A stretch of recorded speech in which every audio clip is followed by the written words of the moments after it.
Welcome back to the Rock Spotlight podcast. Today we'll be talking about the fastest growing sport in North America. I have a repeat guest on the podcast, Mr. Paul Valenti, to talk about the sport of pickleball. What's going on, PV? I'm here, man. I'm ready. I'm excited. Repeat guest. Tell me I got to be the first repeat guest. I'm sorry, you're not. You're the third. You're the third, but top five. Top five, not bad. Not bad. I'm also my mom's third favorite son, so not bad. You didn't have to say that. We'll take it. Listen, is this gonna are people gonna see me because I put on my cleanest dirty shirt? I'm ready to go. Fix your hair a little bit. Yep, spike it up a little bit more. Shout out to your mom, Joni. What up, Joni? Yeah. Joni Valenti, Grandma Oni. All the Valentis, great family. Let's talk pickleball. This is your sport. So yeah. Hold on. Before we start pickleball, though, this is round 2 for you. So remind listeners, you were on podcast number 1, the first podcast ever for Rock Spotlight. Go back and listen to that. But remind listeners who you are and what you do. All right. So I'm Paul Valenti. I am one of 4 boys to John and Joni Valenti. And I'm a teacher. I teach in Webster. I teach high school health. I'm a soccer coach. I coach at the MLS Next with Empire United. I coach pickleball. I'm the founder and CEO of Push Yourself. And it's like my LinkedIn. I try to put as many things on there as possible. I'm a farmer. And I'm a Pickle Barn owner. Yeah, it is true. I'm a husband to Amanda Valenti, who is also a teacher, and I'm a father of 3 girls. Hazel's 6, Jojo is gonna be 4, and Maisie is a little over 1. And at least 2 or 3 more coming. Whatever God wants. That's right. God wants. God's plan. That's awesome. Right. Well, let's talk about pickleball. So what is the sport of pickleball? So pickleball is I mean, there's other people who say oh, this sport's the fastest growing sport and that sport's the fastest growing sport. But, statistically, pickleball is the fastest growing sport. And there's a huge wave right now of growth in pickleball. But to sum it up, it's a combination of tennis, badminton, and pickleball. Tennis, badminton, and ping pong. So it's a smaller court than a tennis court. It's about the size of a badminton court.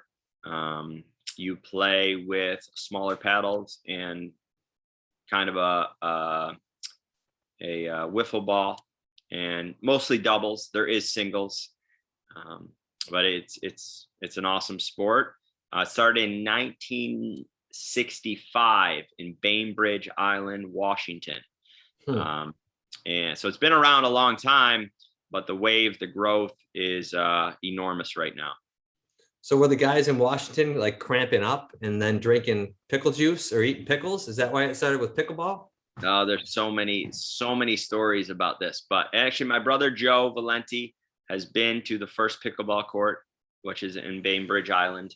I have a link to that on my website where you can see that. But here's a quick short of how pickleball started. So it was a family.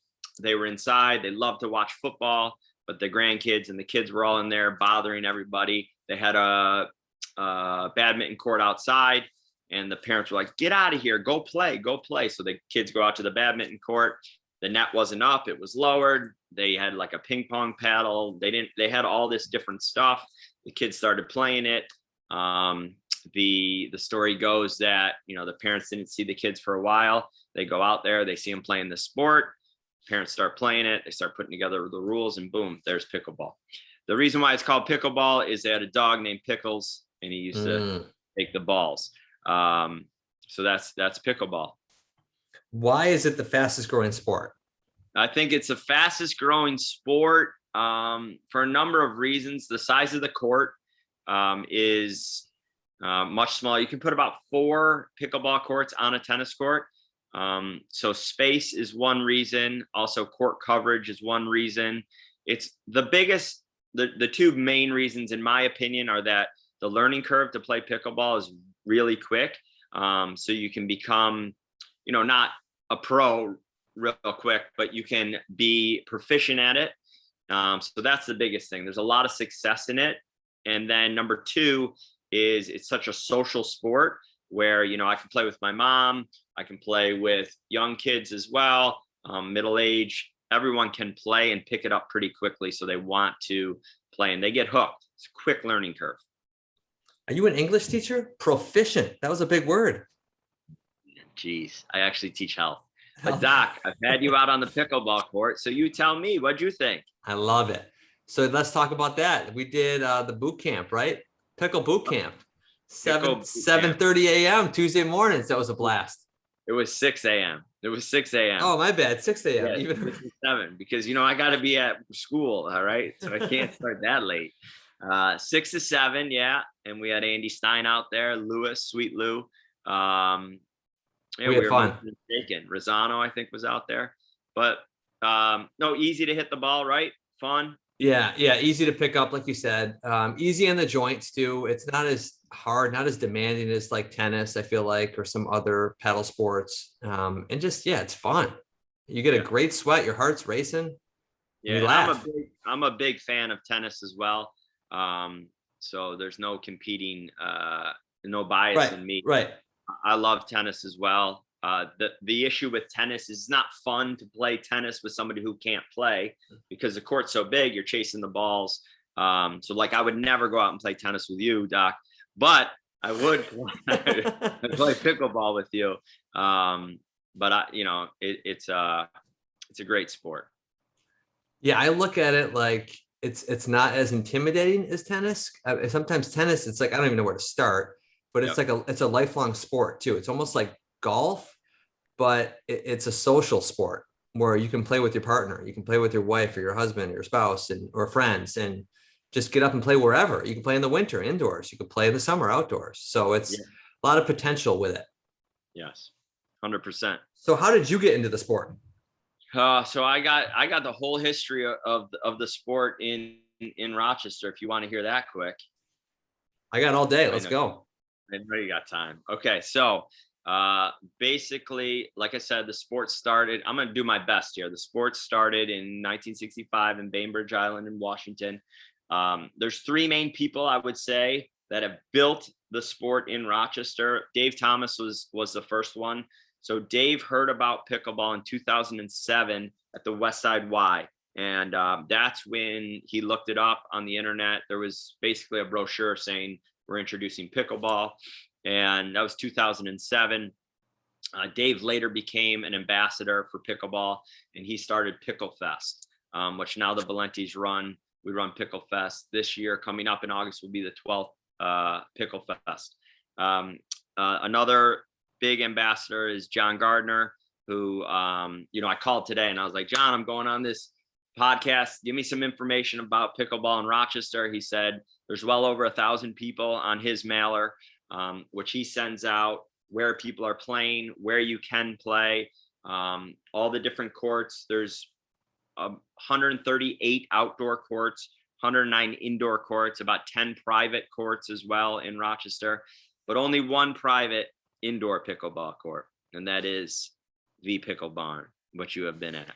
And then, the third person I would say is the one that introduced it to me is my dad, John Valenti, who used to play tennis every day. About 12 years ago, he was introduced to pickleball and hasn't picked up a tennis racket since. So originally when he started playing, he could beat us, but that changed pretty quickly. No, he's awesome for 70. He's not just awesome for 70. He's an awesome player. But he got us all involved. I'm one of 4 boys. My brother Johnny played professional tennis. Joey and Philip, great athletes as well. So, we're real competitive. My mom plays as well. And so that's kind of how I got into it. My dad introduced it to us. We have 2 pickleball courts at behind the old Valenti Sports. My parents have a pickleball court at their house. I have the barn, and then my brother Joey has a court as well. And then there's tons of beautiful courts that people just have at their houses. So I've been playing, but really been focusing on it probably the last, 4 or 5 years. I still play a little bit of tennis. But that's kind of my focus now. I'm teaching a ton of pickleball, growing the sport as much as I can. But I got hooked, and I play a lot. I play a lot, and I teach a lot. Yeah. You're in, man. That reminds me, I owe you for the dues for the Pickle Barn for the private course. So we'll square up after this podcast. I just wanted to remind you. A lot of people owe me, Doc. A lot of people owe me. So who can play this sport, and where can you play it in Rochester? Yeah, so there's a ton of courts, indoor courts. Obviously, your local YMCA have courts. Now, there's different types of courts. Like, you play on hardwood floor, it's a different feel, it's a different ball than playing outside. Or the top facility in Rochester is Dinkers, which is in East Rochester. It's got 4 beautiful courts.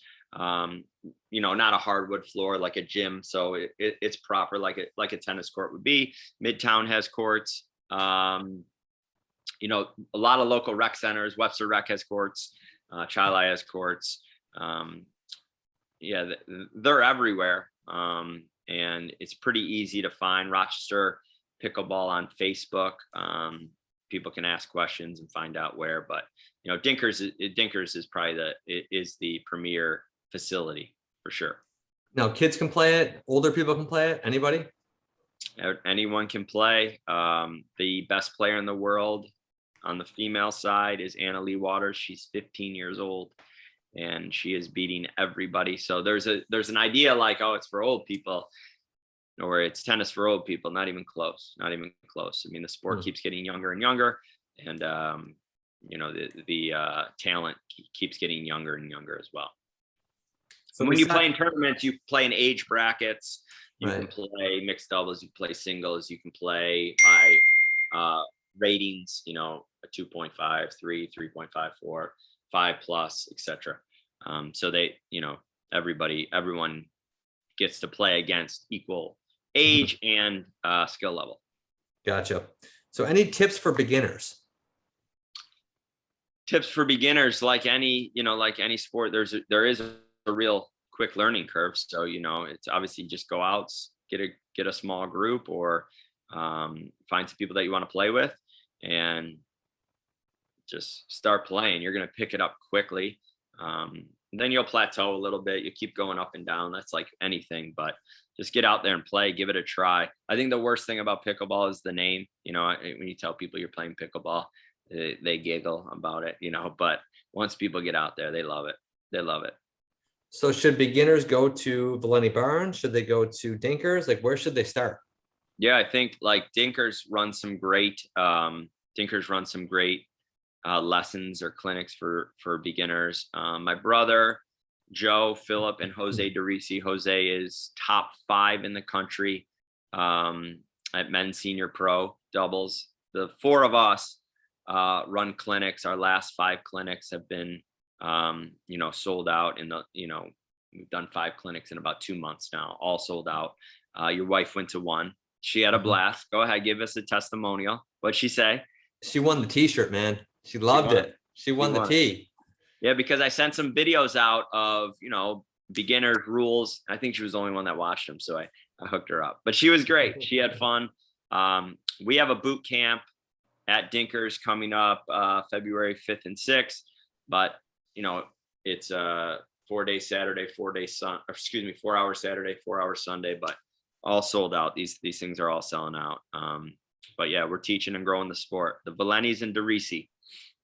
So let's summarize the sport again. So it's typically 2v2. It's played with a paddle, a smaller paddle, which is a racket, but it's a paddle. Yep. And then it's a wiffle ball. And what do you play to? And tell us about the kitchen, and just tell us about some of these rules. Oh man. So the court is 44 feet long by 20 feet wide. There is a kitchen or a no volley zone, which is 7 feet from the net. You cannot volley out of the air in the kitchen. It's mostly doubles. You play to 11. You can only score when you serve. I think the hardest part about pickleball is keeping score. So sometimes, I guess that would be my advice for beginners. Like, don't get frustrated with the score. It will eventually come to you. There's little rules, nuances about, bounces and when you can hit it out of the air. But Yeah, doubles mostly play to 11. Win by 2 or straight up? It depends on, if I'm winning or not. And I say win by 1, win by 2. No, it depends on the tournament. Rec play might be win by 1. Tournaments usually win by 2. Yeah. Gotcha. What's your favorite part of the sport? So my favorite part of the sport is the workout that I get. I love being competitive, and there's a group of players that play at a high level. So I love to compete. I love to exercise. I love the social piece of it. And I love that you can play with all types of ages and backgrounds, meet new people. So I think so much of life is like getting to know people, right? Sharing experiences. And that's what I get out of pickleball. Mm-hmm. Yeah. I love teaching it as well. Like I love growing the sport and seeing people improve, seeing people, have goals, accomplish those goals, and keep wanting to get better and better and better and challenging themselves. How does Paul Valenti win the day? Oh man. So like my routine. Yeah. What's a perfect day for Paul Valenti? I can't wait for this answer. Oh, man. I mean, that's a tough one. I'll tell you what I did today. All right. So up at around 3:30 in the morning. Why? Can I just finish? So I'm up at 3:30. I'll go, right away, kind of just like do a brain dump of just writing, usually in my journal, just whatever is going on in my mind. That's probably why I wake up so early. I got a lot of things on my mind. And then I put my Speedo on and I like just lay in the snow for 30 minutes, just Wim Hof style breathing. No way. Have you been doing that? Seriously? You probably have. Face down, and just like, wait till the dog, wait for Charlie to come get me and say, let's go inside. And then I eat the snow that I melted with my breath. I drink. All right, Doc. Oh man. What do I really do? What do you do? Every day is the same for you. I feel like you're a routinized guy. You're like belonged in the military. No. Well, routines are so important. They are. Idle time does the devil's work.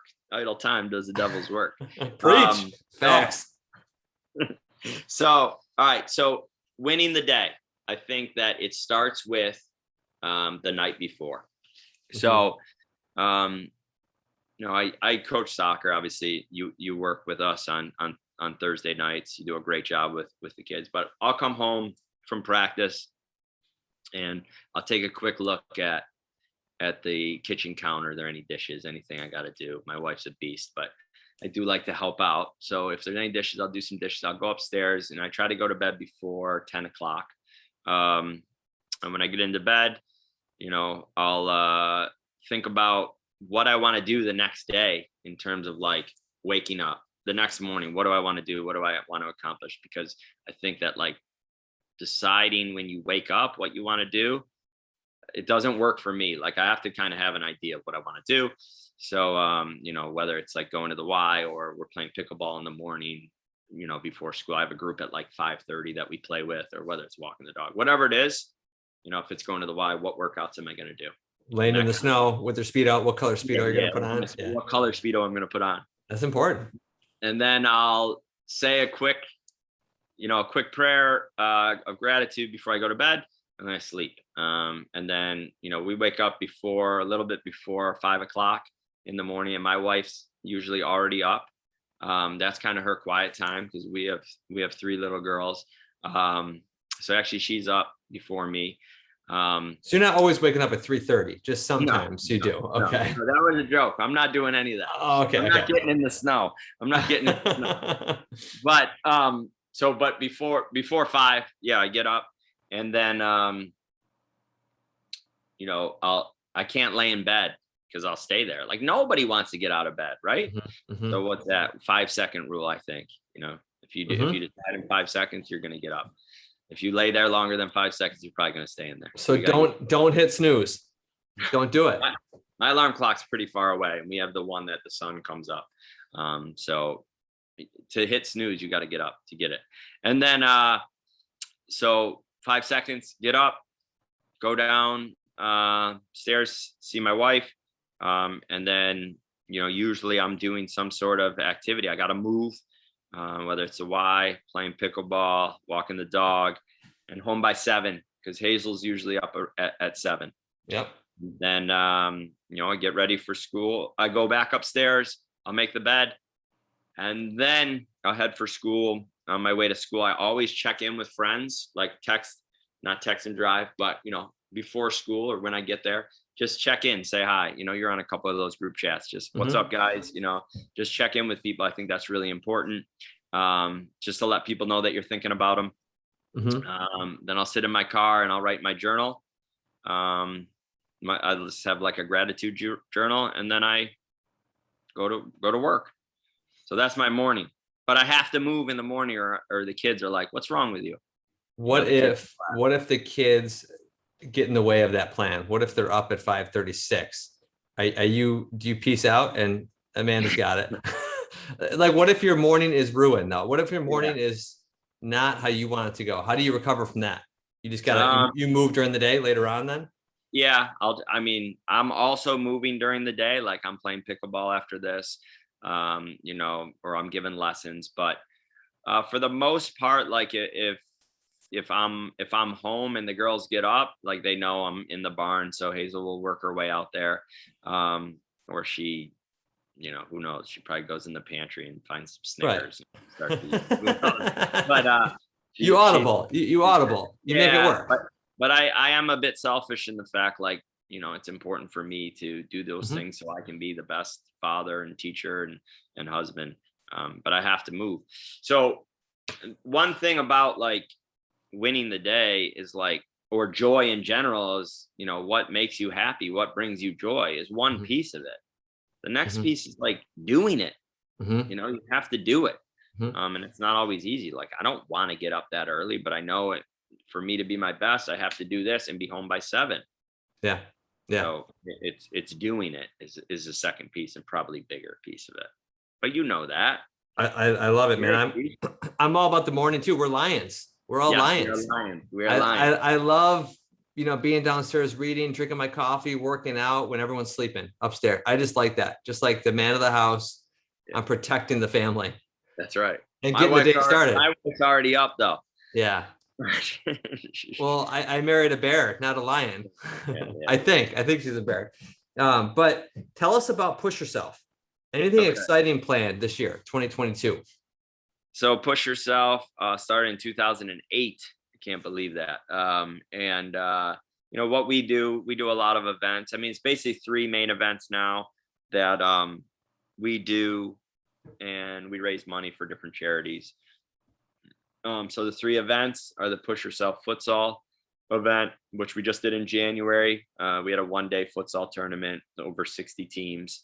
Then we do a bocce tournament in August, which Dr. Matt is a big supporter of, which we appreciate, and you've played in. Yeah. Haven't won yet. Haven't won. Did I win? No, Kirsten won. Kirsten won the 1 year. Yes, that's right. She won with Amanda and Danielle, I think. Yeah. And then Pickle Fest is another thing that Push Yourself does. So those are our 3 main events, and those are the things that we're just going to keep cycle through, each year. That's what we're doing. Life's about living. Let's go. Living and experiences. So how can listeners connect with you online, sign up for one of your pickleball clinics or camps, and get more info on Push Yourself? Yeah, I think pushyourself.com. Easy. That's it. All there. You get the trademark on that? I do. I just started using that slogan in my clinic. Are you going to come after me? You owe me a quarter every time you say it. Pushyourself.com, under the events tab, is everything there, from the clinics to, the futsal to bocce, Pickle Barn, a whole history of Pickle Barn. In terms of that is where we live on the Valenti farm is Pickle Barn. My wife and I bought the place in 2016, but full pictures of all the rehab, what we've done with the barn and the court. So it's pretty cool history of that property there, but it's all there. Pushyourself.com.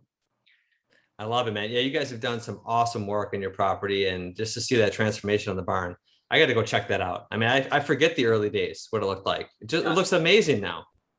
Yeah, it looks good. We got heat in there now. My dad's happy about that. Yeah, we got heat.